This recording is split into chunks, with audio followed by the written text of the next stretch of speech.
Hello and welcome back. I say welcome back because hopefully now you have already watched two other videos before you're watching this one. If not, you may want to go back and watch the introduction to the course. So that's the syllabus that we covered, and then the introduction speech sample with the gear grinders. That will take care of your first, it's really one presentation, but it's two assignments built in there. So if you haven't watched those, go back and do that. Then come back and watch this one. If you have watched it, again, welcome back.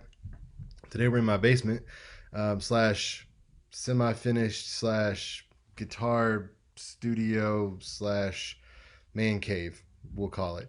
I have a 3-year-old son, and so he is upstairs, and you may hear someone run at some point. Don't worry, he's up there with his grandmother. He's not just hanging out and you know having friends over.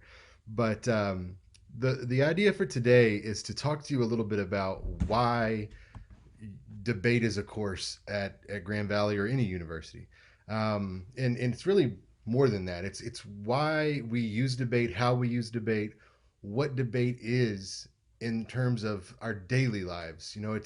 It's something that we'll look at later, formal debate with presidential debates, parliamentary debates, but we debate things almost all the time. I mean, right now you may be debating: do I turn this off or do I keep watching it? That's an internal debate that's happening. So, what I want to do is shrink myself a little, and we will take a look at your course pack. Now, if you're watching this before the course pack is up, rest assured it will be up very shortly.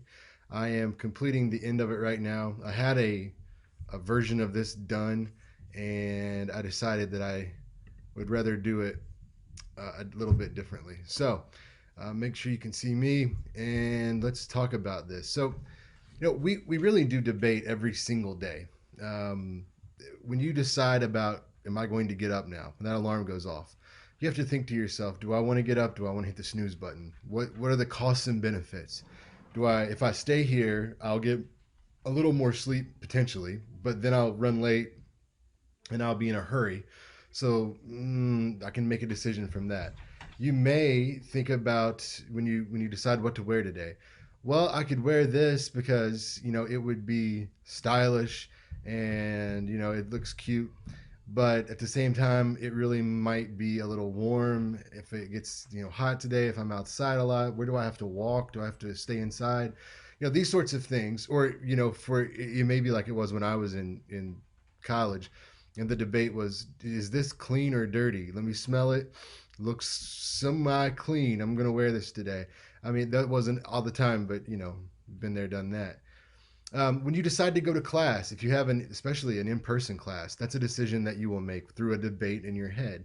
Now, some of you may be thinking, no, it's not. If you're the type of student who always goes to class, then you don't think of this as a debate, but it was at one point, right? You settled that debate with yourself when you decided, no, class is not optional, I'm going to go. Or if you know someone like that, if that's not you, um, you've already debated, you've already weighed out costs and benefits, and you've decided, I'm going to class. Same thing with food. What are you going to eat today? Sometimes it might be a cost benefit analysis of taste versus health. Other times it may be affordability. Other times it may be convenience. There's a lot of factors that go in. But all of these decisions that we make, and plenty more, are forms of debate. They're internal debate. And, it's something that we do frequently. We also do it externally. And we could talk about how we do this throughout our lives, which we'll touch on in a second. But right now, if you have roommates that you hang out with, right, you don't have to social distance from them. You may have to ask, who gets the auxiliary, like who's in charge, who's the DJ, when you're in your car. Some people have the rule, it's my car, it's my radio, and so they want to be in charge. Other people, pass it around, or however it works for you. But again, that decision between you and your friend or friends is a debate that you'll have to have. Now, that leads us to an important point to make, in that not all debates are fiery. It doesn't have to be, I think I should get the ox. Here are 3 reasons why I think I should get it, and I want to hear your rebuttals. It doesn't have to be formal and fiery. Instead, it could just simply be, hey, you're driving. And so I don't want you to be distracted, con of you having it, even though you don't have to say that. So I'll take care of the DJ duty if that's cool with you. Again, it seems like that's not a debate. It is. It is. It's just, giving that person an opportunity to then come back and say, no, I'm not distracted. I can handle both things at one time. Or they could just say, yep, you're right. That's fine. Let's go with that. So you can see how these things happen all the time. Maybe it's, where are we going? What are we going to do? Who's going to pay? These sorts of questions, again, could have automatic answers or predetermined answers based on past discussion, which is the outcome of a debate on some level, or it may happen in the moment. The where are we going reminds me of the where do you want to eat um, situation. You've probably, if you've ever been in a relationship, you've had this conversation, I imagine, and it's, the question is, where do you want to eat? And the answer is, I don't care. I don't care, for me now anyway, is a trigger word, meaning it sparks this emotional response. I really don't like it when people say I don't care. But at one point, I didn't really quite get that. So I was in college and I'm dating this woman. We're in the car and she says, "Where do you want to go to eat?" And I'm driving and I said, "I don't care. Where do you want to go?"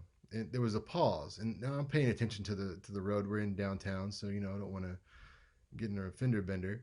And there's silence. And finally, I look over and she's staring at me. And suddenly she says, "That's right. You don't care. You don't care about me. You don't care about us. You don't care about this relationship. You don't care about anything but yourself." I mean, she went off because I didn't have a preference, and my only response was, "How about Red Lobster?" And that didn't go well. That was the last time we saw each other. So, these things happen, but think of them in terms of a debate that you need to have, and not just blow off. They're important decisions, even if they seem trivial. They need to be made. Now, the second item here that we can cover is, when was your first debate? Well, it was probably internal, and it was probably something you didn't realize that you were doing. You weren't cognizant of it. So, when we talk about persuasion specifically a little later on in the semester, I'll tell you that I see persuasion as a human defense mechanism first. We use it for other things, not just to defend ourselves, or survival instincts or skill. But I think that's what it is first. I mean, when you're a baby, before you can speak, verbalize, or even really point to what you want, when you are in need, you naturally cry. Again, I don't think that you, as an infant, are thinking to yourself, okay, well, I've crapped all over myself. I need to get changed. I better scream again. I don't know that that happens. But I do think, and from my own experience here with the child, that children learn that different cries get different forms of attention. If you have a younger sibling, or something like that, you may know what I'm talking about. But that child then has to debate, okay, which way do I cry because of what is happening right now? And again, it's one of those things we don't recall, we don't purposefully do it, but it's going on. Now, when it's external, what was the first debate? Who knows? It's different for everyone. It could have been with a friend, a parent, grandparent, but for us, we are going to focus on the external. We're not going to get into the theoretical idea of introspection and internal debates and intrapersonal communication. We're going to look at interpersonal, or between people, for this course. And when you think about those sorts of debates, most people want to know, was there a winner? Who won?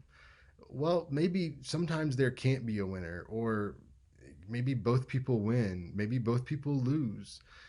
How do you know? Is it clear? Is it ambiguous? These aren't questions that I'm asking because I want us to know the answer. I think that the answer to them is maybe. To all these, it depends on the situation. Could there be a winner? Well, yeah, if it was let's say, a presidential debate, which we'll look at later. Is there someone going to win that debate? Yes, someone is going to win that debate, more than likely. It could be a draw, but that's rare. And how do we know who won? Well, in a presidential debate, you may poll an audience, right? So you say, okay, who do you think did a better job in the debate? Person A or person B? Person A got 65% of the responses, therefore person A won the debate.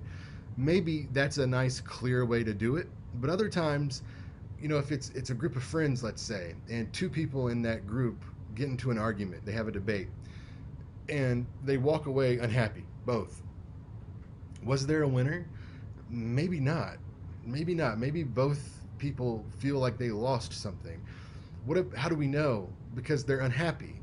Well, is it clear or is it ambiguous? Well, some of the group went with one person and some of the group went with the other, but it's like six people and three one way, three the other. It's hard to tell. It's ambiguous. So keep in mind that there doesn't always have to be a clear winner in interpersonal daily debate. But for us, in the type of debates we will do, we could devise a plan to come up with a winner. For the final debates that you do, sorry, gotta get that off my screen. For the final debates that you'll do in the class, we will have judges. You will judge other debates and see who wins. But for the first few, we probably won't. So, as you move into the future, you will continue to have both internal and external debates. It's something that's going to happen, and you should be ready for it. Hopefully, through this course, you can learn some techniques. Definitely learn some techniques to help you with the external debates. All right, when you have to have a discussion or an argument or argue for your point of view, your side of an issue with someone else, I am certain that this information, this course, this experience will help you do that more effectively. It can also be applied to internals because we're going to talk about making a pro-con list, and we'll talk about what Monroe, when we get to Monroe's motivated sequence, Alan Monroe called visualization in terms of how will this look in the future. So we're going to game things out a little further than just the next step. So you will benefit from this course. That's one of the big reasons you take debate. It helps you think faster on your feet. We'll start out on sort of a slower pace where you're thinking and writing and reviewing and revising if needed, so that you can really put together a strong argument. And as we move forward, there'll be less time, so you'll be able to think faster and be clearer, hopefully, with what you're thinking and how you communicate that to others. So that is the why debate section. Now, the other thing for this week was to talk about speech anxiety. And what I'm going to tell you here is that I will post a PowerPoint that it covers speech anxiety. What I want to do, and since this is only one page, I'll just walk you through this very quickly. But what I think is so important that everybody understands is that being nervous for a presentation is completely normal. It's a huge fear among Americans. It's up there with snakes, spiders, and even death. There's an old joke from Jerry Seinfeld that some people are so afraid of public speaking, they would rather be bitten to death by snakes and spiders and be dead than giving the eulogy at the funeral. I hope you're not in that boat. And if you are even close to that boat, I hope that this class can get you further away from it. There is a tool out there called the PRCA 24, which is designed to determine how nervous you are about public speaking. It's called the Personal Report of Communication Apprehension, and it has 24 questions. You'll see, I've got a note there about ETSU, that's East Tennessee State University, where I used to teach. I went to undergrad and my master's there and taught there for 5 years. But at ETSU, for any public speaking class, at the very beginning, the first day, I had to give students the PRCA 24. And it was to determine, again, how nervous they were about standing up and speaking. I have no idea what this is talking about, so let's just say, let's do it in a day. Sure. But I would have to give them this PRCA 24 to see how nervous they were about speaking. Now, when I got those back and scored them, if you were in the top 5%, the most nervous people, I gave you a form from the counseling center. And what that said was, hey, we have a counseling center. I just want to make you aware of this. You don't have to go, but if you feel like you need some help that's beyond the classroom, it's available for you. That seems nice, but really what the school is doing is covering their ass for a lawsuit. So if you were that nervous, you came to the front of the room and you passed out while you were speaking, on the way down, you hit your head. on the table or whatever, and you had serious injury, you can't sue us because we offered you help. That's how that worked. You signed it.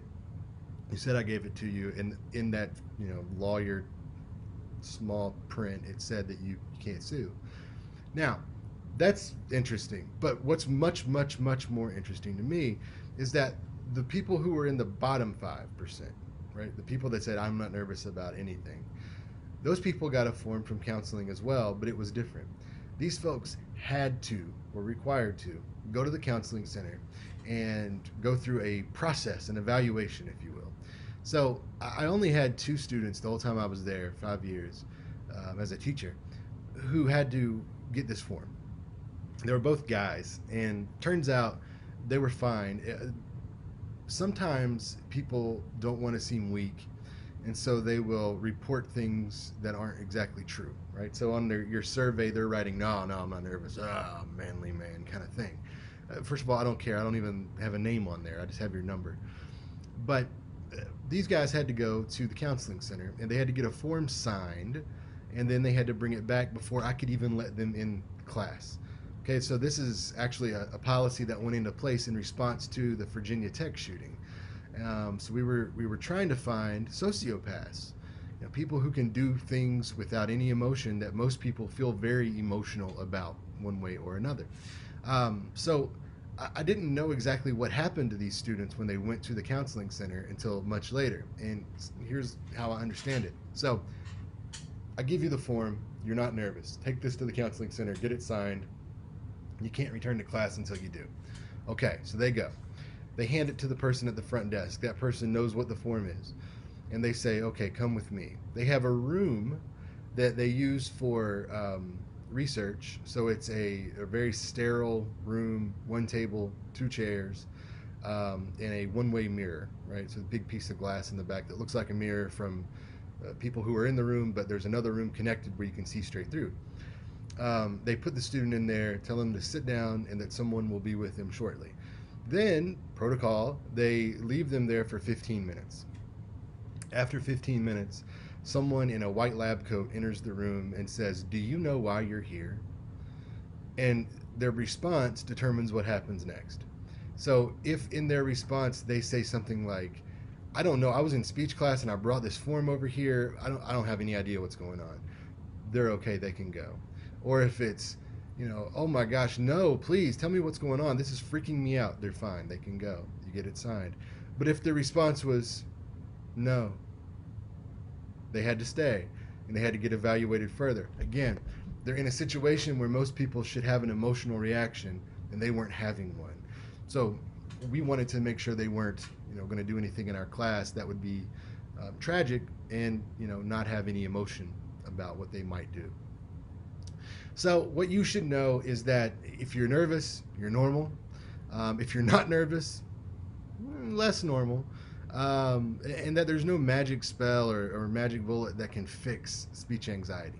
What I will tell you is that there are 3 things I want you to know. First is the illusion of transparency. This is the best single piece of advice I've ever been given when it comes to apprehension for speaking. What the illusion of transparency says is that when a speaker is in front of the room, they feel transparent. You may feel like the audience can see through you and can tell your negative thoughts. They can see those. They can hear your negative comments to yourself. They can see your rapid heartbeat. They can see your slight shakes. None of that is true. It's an illusion. But when you come up there, you feel like it's so obvious, and it's not. It's usually not. Now, there may be times when we can see a shake or your voice cracks, that sort of stuff, and it's going to happen. It's going to happen. But know that it always feels worse to you, the speaker, than it looks to the audience.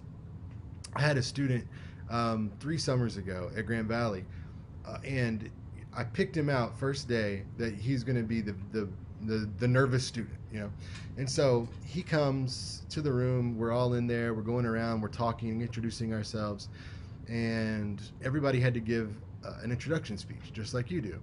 And this guy went last. We were taking volunteers, so it was just him. He got up to the front. I'm thinking, okay, man, just get through this. Come on, you can do it. He gave an incredible introduction speech. I mean, incredible. Then he goes back to his chair. The class was soon over. I dismissed everybody. He sticks around. He comes up to me after and says, "I'm really sorry. I was so nervous. I know that was terrible." And I'm thinking, what? I'm confused. So I tell him, I was like, I thought when I saw you that you're going to be very nervous. But then when you gave your speech, I thought, boy, I was completely wrong. You've got no fear. And now to tell me that you were nervous makes me feel a little better about my ability to judge anxiety. But the point here is that he did the opposite of this, right? Most people freak out when there's a small little bump in the road, or they think people can tell that they're nervous or feeling negative, and so they may even come up to the front and start with, "I'm really sorry, everybody. I'm really nervous, so just bear with me." Don't do that. Now, this guy came up, flipped the switch, delivered the speech, and pushed through. I know that's not possible or easy for everyone, but it can be done. So that's the first thing to tell you. The illusion of transparency is real. It's never as bad in terms of what the audience sees as what you, the speaker, may feel with your nerves. The second thing is to know and prepare for your symptoms. If you know what your symptom of anxiety is, you can prepare for it ahead of time. And when you do that, you're going to relieve your anxiety, because you're going to think, when you feel it kick, whatever it is, "Oh, no problem. I've already got this planned for." So, stomach. If it's your stomach, maybe you should avoid greasy or heavy meals. Right? So you feel your stomach churn a little bit and you're like, "Oh no, it's going to make a strange noise," or "I'm going to feel like I need to excuse myself." But if you do some preparation, you can lessen that impact. Sweating. People will come up and start sweating because they're nervous. That's fine. Wear dark clothes. And if you start to feel yourself sweat, you know it's coming, but we can't see it because it's dark. If it was like this shirt and you can imagine this color getting wet somewhere, you could see that. But if you're wearing a black shirt, navy blue shirt, we can't see those things. Shaking. Some folks will want to just hold on to something. That's not the case. Plan out your gestures. You can be an effective use of gesture here. Show us small, show us large, show us sort of this movement. I gotta think about how my screen looks here. Start here, we're gonna move here, and then we'll finish over there. Give us numbers if you're talking about things in a list. Plan those things out, and we won't notice you shaking because your hands are moving. Now, I'm not telling you to sort of like give us an interpretive dance of the entire speech. That's not what I'm going for. But be purposeful with those gestures. A very common one is your rapid heartbeat. It kicks it up a notch. Um, if that happens, think about deep breathing. Think about not drinking caffeine before you get started. Think about being on time. That way you're not jogging across campus, or trying to get back to your computer in order to give your presentation before the deadline. These sorts of things. So if you know your symptom, you can target it. So that's the second thing. Illusion of transparency was first. Targeting your specific symptoms, that's second. And third and finally, general tips to manage anxiety. First up, to me, is the most important. The more prepared you are, the better. That doesn't mean that you could practice it stunningly 3 or 4 times in a row and then still have some bumps in the road. That's possible, but you lessen the chances of a bad performance by practicing and having good performances. One way to do that is to gain speaking experience, not necessarily just with the presentation at hand, but talking in general in front of people.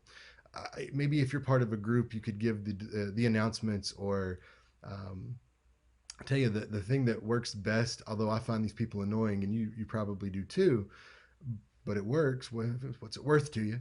Next time you're in Meijer and you're in the line there to check out, start a conversation with the person behind you or in front of you.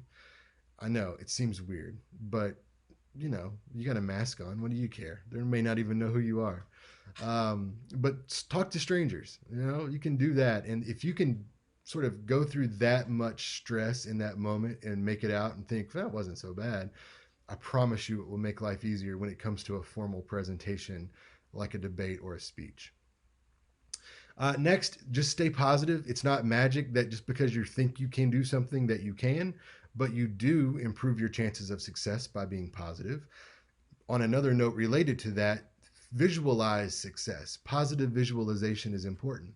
So if you are one person who just dreads this to the point of, laying awake, thinking about giving a presentation and dreading it, don't. Replace those thoughts with seeing yourself be a successful speaker, a successful debater. People standing up and clapping for you when you finish. Stay positive. Really, an important one next here that I see people get tripped up on all the time: don't expect perfection. There's no such thing, first of all. And if you expect perfection, that's good to have high goals and aspirations. But if you expect perfection and you have a small error, you're going to be upset. You're going to feel like you failed because your bar was so high. Listen, the I Have a Dream speech is the best speech that we have a recording of.